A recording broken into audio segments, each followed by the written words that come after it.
Saya masih gak bosan-bosan karena ini adalah pembahasan terakhir ya, saya sama Mas Irham. Nah, pastikan itu dulu tuh. Kalau misalnya belum itu berarti nggak bisa ya notarisnya? Nggak bisa, sama Ya. akunnya seperti akun penjual pada umumnya. Baik. Oh gitu. Nah, Betul. informasi menarik banget nih karena kadang juga staff saya masih suka datang tuh KPP gitu. Berarti bisa di WA aja ya Bisa Mas di WA, ya Bu. Betul. untuk membuat ID billing. Betul.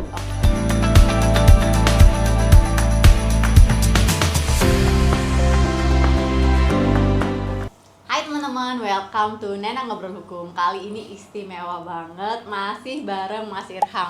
Saya masih gak bosan-bosan karena ini adalah pembahasan terakhir ya, saya sama Mas Irham. Tapi mudah-mudahan nanti kapan-kapan bisa sharing lagi Mas Irham. Baik. Hal yang lain ya. Boleh. Mungkin gak harus tentang korteks, ntar apalagi bisa kita pikirin ya. Ya, boleh. Nah, kali ini adalah merupakan episode berarti kelima ya Mas? Kelima, Ya, betul kelima. sekali. Dan sekaligus penutup untuk bahasan korteks ya. Nah, pembahasan kita hari ini yaitu bagaimana cara memvalidasi ya gitu ya PPh yang sudah dibayarkan melalui akunnya notaris. Kalau yang episode 4 kita kan melakukan validasinya lewat akun penjual langsung ya, Betul. Mas Irham. Nah, ini sekarang misalnya mau dipercepat notarisnya atau PPAT-nya mau bantu, itu bisa juga ya. Dan ini adalah tutorial step by step-nya. Oke Mas Irham, kita bisa langsung aja ya. Tapi mungkin untuk yang pertama kali nonton video ini, saya perkenalkan dulu ya. Hai, perkenalkan, nama saya Nena. Di channel YouTube Nena Ngobrol Hukum, kalian akan banyak mendapatkan pembahasan seputar pertanahan ataupun kenotariatan. Jadi kalau kalian berminat atau pengen cari info di seputar bidang itu, silahkan ya untuk segera subscribe channel saya. Dan jangan lupa nyalakan loncengnya agar nggak ketinggalan pembahasan. Nah, kali ini Mas Irham saya perkenalkan singkat ya. Beliau merupakan seorang ALD yang saat ini sedang magang di notaris di Jakarta Selatan. Betul sekali. Nah, oke Mas Irham, bisa langsung aja nih kita jelaskan bagaimana caranya nih untuk validasi PPh dengan menggunakan akun notaris. Oke, baik, terima kasih Bu waktunya. Oke. Nah, ini untuk cara validasi PPh menggunakan akun notaris, dipastikan notarisnya itu juga sudah login ya Bu ya. Sudah Oke. dapat login. Anggaplah ini Udah bisa notaris sudah login bisa ya. login ya Bu ya. Nah, terus di ikhtisar profil wajib pajak, Ya. karena ini akun notaris, Ya. kita harus pastikan Bu sebagai notaris atau PPAT klasifikasinya itu sudah notaris dan PPAT. Betul, ini bisa kita lihat di pojok kanan ya. Betul, Yang Ibu. kode klasifikasi lapangan usaha utama. Betul Nah, sekali. itu dipastikan kodenya 69104 ya Mas ya. Betul sekali Bu. Aktivitas notaris dan pejabat pembuat akte tanah. Nah, pastikan itu dulu tuh. Kalau misalnya belum itu berarti nggak bisa ya notarisnya. Nggak bisa, sama Ya. akunnya seperti akun penjual pada umumnya. Baik. Berarti notarisnya harus konfirmasi ke KPP terdaftar Oke. ataupun pengajuan melalui Korteks. melalui korteks ya. Gitu. Baik. Jadi pastikan itu dulu ya. Tapi kita anggap aja nih Mas Irham bahwa memang akun notaris ini memang sudah sesuai ya. Betul. Nah, itu gimana lanjutannya? Nah, apabila akun notaris sudah sesuai dengan Ya. klasifikasi usahanya, Ya. nah itu nanti kita bisa langsung masuk ke layanan wajib pajak, Bu. Oke. Berarti langsung layanan wajib pajak. Betul. Oke, Nah, baik. Tapi untuk layanan wajib pajak ini, Mm-mm. untuk verifikasi nomor pembayaran nanti, Ya. kita kan kemarin pas penjualan itu Ya. pakai akun Kalau penjual, NTPN-nya itu keluar NTPN-nya langsung. keluar langsung. Betul. Nah, di sini karena kita ID billingnya minta ke KPP terdaftar dari sesuai dengan NOP, Ya.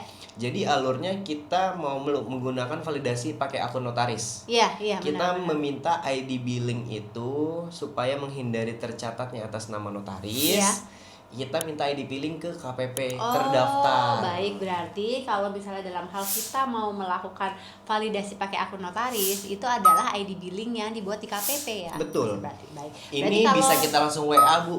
Oh gitu. KPP-nya nggak perlu datang ke sana. Oh gitu. Betul. Itu Jadi di bisa- semua KPP udah semua bisa. KPP, Bu. Oh gitu. Nah, Betul. informasi menarik banget nih karena kadang juga staff saya masih suka datang tuh KPP gitu. Berarti bisa di WA aja ya Bisa Mas di WA, ya Bu. Betul. untuk membuat ID billing. Betul. Oke, setelah misalnya anggaplah berarti kan ini kalau udah validasi artinya udah dibuat lalu udah dibayar ya. Betul sekali. Nah, berarti kita langsung ke layanan wajib pajak terus gimana tuh Mas? Nah, layanan wajib pajak abis itu sama seperti yang penjual buat permohonan layanan administrasi. Oke. Setelah itu AS01 Sama ya, AS01-nya sama. Nah, di sini perbedaannya. Setelah AS01 kita harus klik AS04, Bu. Oh gitu ya, Karena- AS0104 ya. Betul. Dan itu hanya ada di akun notaris PPAT ya. sekali. Jadi kalau misalnya akun kalian udah notaris PPAT, pasti ada tuh AS0104. Oke Ya, Mas, berarti betul kita klik sekali. tuh. Udah diklik AS0104-nya, kita pastikan informasi umumnya itu terkait dengan data penjual. Oh. Itu berkaitan dengan yang ID billingnya sudah sesuai, Bu. Oh iya, iya. Gitu. Berarti ini kita nginput dong ya ID billing. Iya. Kita nginput sendiri Kita ya. input sendiri. Iya, iya. Betul. Setelah itu kita masuk ke alur kasus. Iya. Nah, alur kasus ini kita mau melakukan penelitian bukti pemenuhan kewajiban penyetoran PPh. Iya. Oke, dimasukkan nanti NPWP sama nama wajib pajaknya. Oke. Lalu dimasukkan alamat wajib pajak, KPP terdaftar otomatis, terus Ya. deskripsi lapangan usaha sudah otomatis. Oh iya. Nah, nanti ini NPWP notaris juga dimasukkan. Oh dimasukkan Nah, ya. sebelum masukkan ke identitas atau NPWP notaris atau PPAT, Ya. pastikan di detail spesifik pemohon ini Ya. nama penjualnya sudah sesuai, NIK-nya Oh. sudah sesuai, Bu. Baik, baik. Karena ini menggunakan akun notaris Iya, iya, supaya tidak ada kesalahan memvalidasi iya. nama dan NIK Dari si penjual ya. Mm-mm. Baik, baik, baik. ini sudah sesuai. Berarti udah harus dipastikan bahwa NIK-nya penjual bukan NIK notaris ya. Betul sekali. Iya, iya, iya, Nah, iya, iya. Baik, baik. Nah, setelah itu isi identitas notaris atau PPAT. Iya. Sama seperti penjual, Iya. masukkan nama notaris dan nomor terdaftar notaris. Jadi atau walaupun PPAT. kita pakai akunnya notaris, tetap kita input juga ya NIK Betul. kita ya, tetap ya. Mm-mm. Baik. Betul. Habis itu informasi objeknya. Iya. Itu Sama lah ya. NOP sampai dengan alamatnya. Iya. Betul. Baik. Habis itu masukkan terkait dengan informasi detail transaksi, Bu. Ya. Ini nik pembelinya. Oke. Nah, ini tadi di kolom penjual pun juga kemarin saya lupa, Bu, terkait dengan pemilihan ini jenis lawan transaksi. Oh iya, iya. Kalau iya, di iya. EPHTB, Ya. kita kan ada 3, Bu. Betul. Satuan rumah susun, Iya. lainnya sama rumah, Iya. gitu kan. Nah, ini untuk meminimalisir kesalahan, Ya. itu pilihnya aja yang C. Itu selain butir A dan butir B. Oh, itu gitu. lain-lain. Oh, lain-lain. Betul. Iya, gitu. iya, iya, untuk iya, minimalisir kesalahan. Iya, iya, iya, iya. Berarti kita pilihnya C aja ya. Betul, pilihnya Baik. yang C gitu. Kecuali Habis- kalau emang apartemen ya udah kita pilih Iya, ya. betul. Iya, Kalau iya. memang udah dipastikan itu apartemen, Apartemen. sertifikat juga udah warna pink ya Iya, kan? iya, Ya warna udah. pink. Ya udah. Oke. Kita oke. pilihnya apartemen. Baik. Nah, habis itu kita masukkan nilai pengalihan otomatis, terus nomor angsuran pembayaran ini berapapun dibayar, ini dimasukkan angka nih.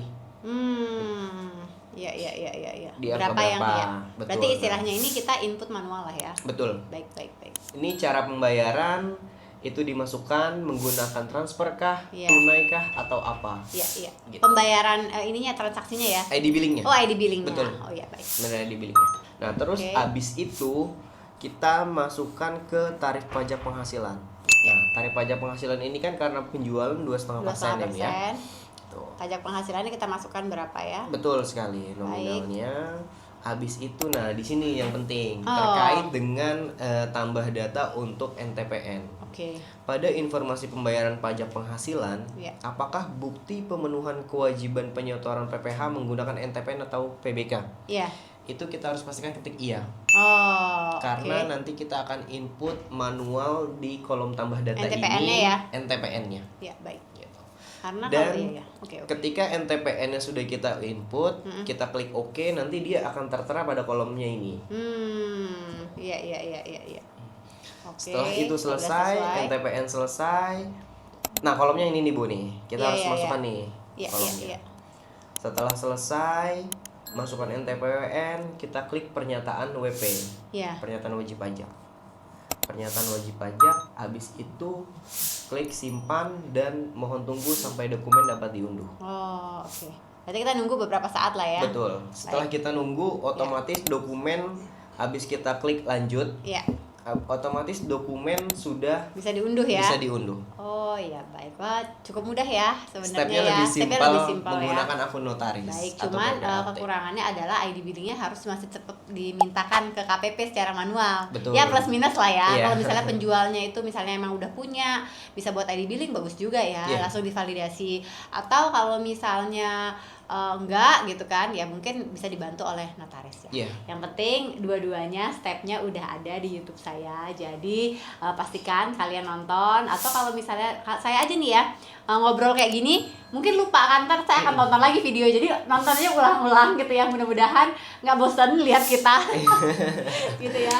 Betul. Nah jadi udah semua ya bahasan tentang Cortex, mudah-mudahan bermanfaat buat teman-teman yang ngobrol hukum di sini, baik bagi rekan-rekan PPAT atau masyarakat yang membutuhkan informasi ini. Sekali lagi saya ucapkan makasih loh Mas Irham. Sama-sama. Udah berbagi sama teman-teman di sini. Dan kalau misalnya ada pertanyaan bisa langsung aja leave di kolom komen. Boleh. Nanti kalau misalnya saya bisa jawab, saya jawab. Kalau enggak, saya tanya lagi ke Mas Irham ya seperti apa. Oke, kalau gitu terima kasih ya teman-teman. Jangan lupa like dan subscribe channel Nena Ngobrol Hukum, and see you in my next video. Bye bye.